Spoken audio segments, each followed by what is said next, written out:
એટલે રાજ્ય સરકારને એ કહેવા માંગુ છું, સુનિશ્ચિત એ નથી કરવાનું કે ડિપોર્ટ થયેલા ગુજરાતના બેરોજગાર દીકરાઓ મીડિયા સાથે વાત ન કરે. સુનિશ્ચિત એ કરવાનું છે કે ખાલી પડેલા તમામ સરકારી પદોમાં ભરતી થાય, જેથી ફરી કોઈ ગુજરાતના દીકરા દીકરી બેરોજગાર યુવક યુવતીઓએ મેક્સિકોની બોર્ડર પર છાતી પર ગોળી ખાવા માટે જવું ન પડે. આ જેટલો ચિંતાનો વિષય છે, એટલી જ મોટી ચિંતાનો વિષય છે ગુજરાતમાં મળી રહેલી નકલી કચેરીઓ. માનનીય અમિતભાઈ બહુ વિગતવાર વાત કરેલી, પણ એટલું કહેવા માંગુ છું કે ગુજરાતની વિધાનસભાનું મકાન બન્યું ત્યારની ઘડીને આજનો દિવસ બીજા કોઈ મુખ્યમંત્રી નથી જેના મુગટ ઉપર નકલી કચેરી રૂપિયા આટલા મોર પિંચ લાગેલા હોય, સિવાય કે મુર્દુ અને મક્કમ માનનીય ભૂપેન્દ્રભાઈ. નકલી પીઆઈ, નકલી ડીવાયએસપી, નકલી સીઆઈ વિભાગ, નકલી જજ, નકલી અદાલત, આ બાજુથી નકલી વકીલ દલીલ કરે, આ બાજુથી વકીલ દલીલ કરે અને કોર્ટ ઓર્ડર પાસ કરે છે. બધું ધુપ્પલ, બધું નકલી. દક્ષિણની ફિલ્મોમાં જે હંબક ના હોય ને એવું ગુજરાતની સરકારને તંત્રમાં ચાલી રહ્યું છે.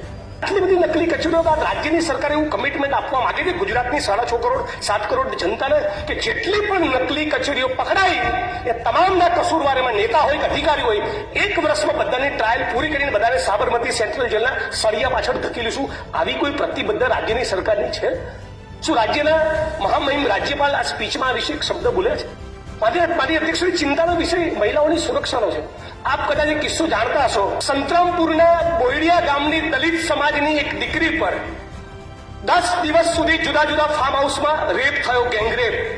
અને દીકરી પોતાના લોહીથી ભીના કપડા સાથે સંતરામપુર પોલીસ સ્ટેશનમાં જાય છે, ગેંગરેપની એફઆઈઆર કરાવે છે.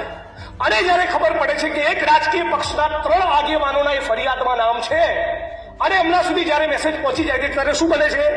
એ રાજકીય પક્ષના લોકો પોતાની મહિલા વિંગની બહેનોને સંતરામપુર પોલીસ સ્ટેશન મોકલી સંતરામપુર પોલીસ સ્ટેશનમાં ગેંગરેપની દાખલ થયેલી ફરિયાદ અને દીકરીના આ પ્રકરણ સબબ જે સ્ટેશન ડાયરીમાં નોંધ કરવામાં આવી એ એફઆઈઆરનું પાનું, સ્ટેશન ડાયરીનું પાનું ફાડી નાખે છે. હા, આપણા ગુજરાતની અંદર દલિત સમાજની ગેંગરેપની પીડિતાની ફરિયાદ પોલીસ સ્ટેશનમાં ફાડી નાખવામાં આવી અને રાજ્યની સરકારે આ મુદ્દે મૌન ધારણ કર્યું.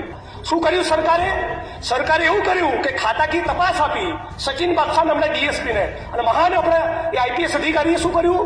એફઆઈઆર, ગેંગરેપની એફઆઈઆર ફાડી નાખનારા એએસઆઈ અને પીએસઆઈની સામે ગુનો દાખલ કરવાના બદલે ખાતાકીય તપાસ મેને ફેરવીને 2 ઇન્ક્રીમેન્ટ રોકીને 3000નો દંડ ફટકાર્યો.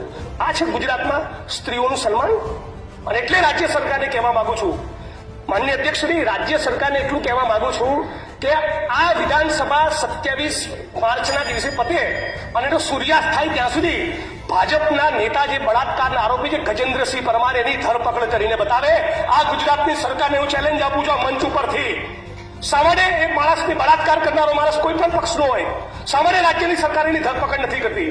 આવો જ પ્રશ્ન છે ગુજરાતમાં તૂટી રહેલા ઝૂંપડા. અંબાજીમાં કોરિડોર બને, કોઈ જ વાંધો નથી, પણ રાતે 6:30-7 વાગ્યા પછી સૂર્યાસ્ત બાદ સુપ્રીમ કોર્ટની ગાઈડલાઈન મુજબ ઝૂંપડા ના તૂટી શકે. છતાં ગોમતીપુરમાં તોડ્યા, જુહાપુરામાં તોડ્યા, વટામણામાં દેવી પૂજક સમાજના ઝૂંપડા તોડવાના છે, માલધારી સમાજના ટુકડા તૂટી રહ્યા છે. અમદાવાદના ઓઢવની અંદર ઝૂંપડા તૂટે, મકાન કોઈ પણ માણસનું તૂટે તેને વૈકલ્પિક વ્યવસ્થા આપવી પડે. ધારો કે ગુજરાતના કોઈ વિસ્તારમાં 22 લોકોના ઘર તૂટવાના તો સરકાર 22 મકાનો પહેલા એડવાન્સમાં કેમ રેડી નથી કરતી?